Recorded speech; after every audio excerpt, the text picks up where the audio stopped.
Project 77 के तहत भारत बना रहा है दो बेहद खूंखार पनडुब्बियां। विशाल आकार वाली इन पनडुब्बियों में तैनात होंगी भयंकर मिसाइलें। 190 मेगावाट का दैत्याकार रिएक्टर इन सबमरीन्स को देगा एनर्जी। दोस्तों, भारत अपनी समुद्री क्षमताओं में इजाफे की कोशिश कर रहा है।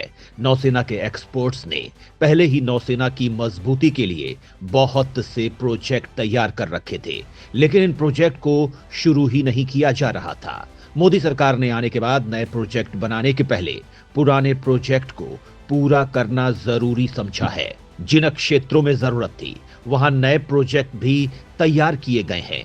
अंडर वाटर क्षमताओं में पनडुब्बियों को सबसे कारगर हथियार माना जाता है।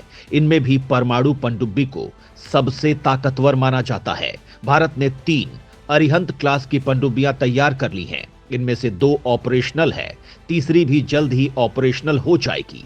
लेकिन भारत अब इनसे काफी ताकतवर पनडुब्बियां तैयार कर रहा है। इन पनडुब्बियों को प्रोजेक्ट 77 के तहत बनाया जा रहा है। इस प्रोजेक्ट में 6 पनडुब्बियां तैयार होंगी। इनमें से पहली 2 का अप्रूवल सरकार ने दे दिया है। ये पनडुब्बियां अरिहंत क्लास की पनडुब्बियों से भयंकर ताकतवर होने वाली हैं। इनमें ज्यादातर मिसाइलें तैनात होंगी और इनमें विशाल रिएक्टर भी तैनात होगा।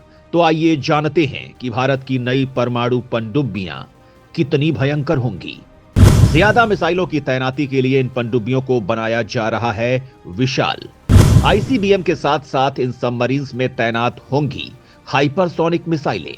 इस वीडियो में सबसे पहले हम आपको ये बताएंगे कि भारत की नई बनने वाली पनडुब्बियां अरिहंत क्लास से कितनी ताकतवर होंगी।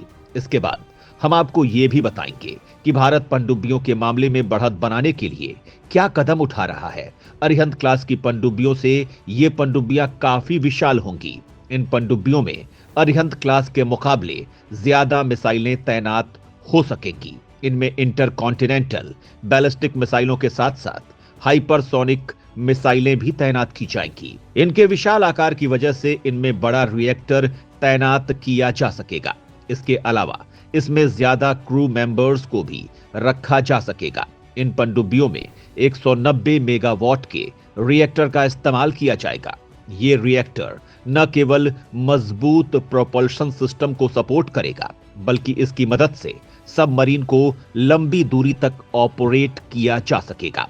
इसके डिजाइन को अरिहंत क्लास की पनडुब्बियों से बिल्कुल अलग रखा गया है। इन पनडुब्बियों के लिए Bhabha atomic research centre reactor तैयार कर रहा है। इन पनडुब्बियों में K5 मिसाइल को तैनात किया जाएगा। इस सीरीज की मिसाइलों को खास पनडुब्बियों के लिए तैयार किया जा रहा है। ये मिसाइलें बेहद भयंकर हैं। K5 मिसाइल K4 मिसाइल का ही नेक्स्ट वेरिएंट है।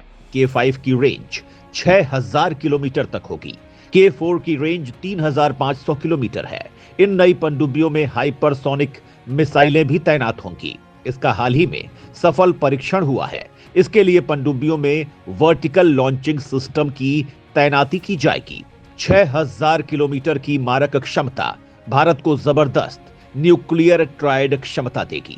इसकी रेंज में पूरे चीन और पाकिस्तान के साथ साथ दुनिया के बहुत से देश आ जाएंगे। यह भारत के लिए एक गेम चेंजर ताकत होगी। K5 मिसाइल न्यूक्लियर पेलोड भी कैरी कर सकती है और इसे भी MIRV तकनीक से लैस किया जाएगा। यह मिसाइल बन चुकी है और इसका ट्रायल किया जा रहा है। भारत इस सीरीज की दूसरी मिसाइलें भी बना रहा है। K6 का विकास किया जा रहा है और K7 और K8 पर शुरुआती स्टेज का काम किया जा रहा है। K7 और K8 मिसाइलें पूरी दुनिया को अपनी रेंज में ले लेंगी। इनकी मारक क्षमता 9000 से 13000 किलोमीटर की होगी। इस तरह से प्रोजेक्ट 77 के तहत बनने वाली पनडुब्बियां समंदर में भारत को बेहद भयंकर बना देंगी। प्रोजेक्ट 77 के तहत 6 पनडुब्बियों का किया जाएगा भारत में निर्माण। पहले 2 का काम हुआ शुरू, बाकी की 4 को बाद में मिलेगी मंजूरी। प्रोजेक्ट 77 को 2015 में ही मोदी सरकार ने अप्रूवल दे दिया था। इस प्रोजेक्ट के तहत 6 ताकतवर परमाणु पनडुब्बियां तैयार की जाएंगी। इनमें 90% से ज्यादा कंपोनेंट भारत में ही तैयार किए जाएंगे। इनमें से 2 के प्रोडक्शन को हाल ही में मंजूरी मिली है। बाकी 4 पनडुब्बियां इनसे भी ताकतवर होंगी। इनमें ज्यादातर तकनीकियों का इस्तेमाल किया जाएगा। इनमें पहली 2 पनडुब्बियां 2036-37 तक नौसेना को मिलेंगी। इस प्रोजेक्ट के पूरा होने पर भारत अंडर वाटर क्षमताओं में बेहद ताकतवर हो जाएगा और भारत के पास ऐसी पनडुब्बियां होंगी जिनका मुकाबला करना दुनिया की किसी भी नौसेना के लिए भयंकर होगा। भारत पनडुब्बियों की ताकत बढ़ाने के लिए नौसेना में डीजल, एआईपी और परमाणु पनडुब्बियों का मिश्रण तैनात कर रहा है। भारत एआईपी तकनीक से लैस पनडुब्बियां भी तैनात करने वाला है। एआईपी पनडुब्बियों के लिए भारत दूसरे देशों के साथ करार करने वाला था, लेकिन अब एआईपी तकनीक का विकास खुद ही डीआरडीओ कर रहा है। इसके बाद नई डीजल पनडुब्बियों में इसका इस्तेमाल किया जाएगा। प्रोजेक्ट 75I के तहत 6 एआईपी तकनीक से लैस पनडुब्बियों का निर्माण किया जाना है। फिलहाल भारत के पास एक भी एआईपी पनडुब्बी नहीं है। एआईपी मतलब एयर इंडिपेंडेंट प्रोपल्सन सिस्टम होता है। सामान्य डीजल इलेक्ट्रिक पनडुब्बियों को हर दिन समुद्र के तट पर आना पड़ता है। इसकी वजह से इनकी क्षमता कम हो जाती है और दुश्मन इन पनडुब्बियों को निशाना भी बना सकते हैं, जबकि एआईपी पनडुब्बियां कम से कम 1 हफ्ते तक पानी के अंदर मौजूद रह सकती हैं। इस क्षमता को हासिल करने के लिए डीआरडीओ खुद ही कोशिश में लगा हुआ है। पहले जर्मनी या स्पेन से इस मामले में मदद लेने का फैसला किया गया था, जिसके तहत इन दोनों में से किसी एक की कंपनी तकनीकी ट्रांसफर के तहत भारत में ही पनडुब्बियों का निर्माण करने वाली थी, लेकिन फिलहाल किसी के साथ करार नहीं किया गया है और डीआरडीओ खुद ही इस तकनीकी का विकास कर रहा है। इस तरह से भारत अपने बेड़े में पनडुब्बियों की तादाद बढ़ा रहा है। फ्रांस के साथ 3 स्कॉर्पिन क्लास डीजल इलेक्ट्रिक पनडुब्बियों के लिए और करार किया जाएगा। इनके लिए घातक टॉर्पीडो और दूसरे हथियारों का करार किया गया है। भारत नौसेना को मजबूत बनाने के लिए भयंकर युद्धपोतों का भी निर्माण कर रहा है। देश के अंदर एक साथ 60 से ज्यादा युद्धपोतों का निर्माण किया जा रहा है। भारत आज इन हथियारों के प्रोडक्शन में खुद सक्षम हो चुका है।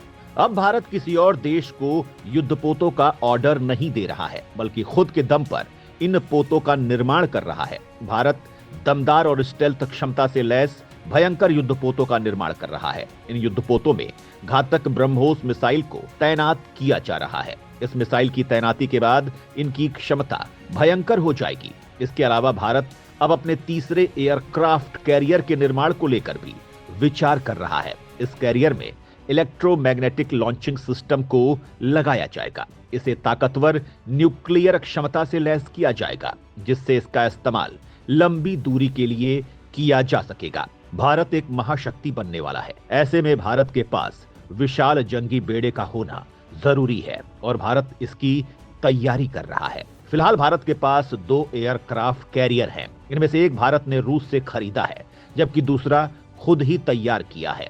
समंदर में दमदारी से दुश्मनों के सफाए के लिए भयंकर मिसाइलें तैयार की जा रही हैं। निर्भय और ब्रह्मोस जैसी मिसाइलें दुश्मनों की नींदें उड़ा रही हैं। घातक अंडर वाटर ड्रोन भी तैयार किए जा रहे हैं। तो दोस्तों, नौसेना की ताकत में इजाफे के लिए भारत की इस कोशिश पर आप क्या कहना चाहेंगे? कमेंट में जरूर बताएं।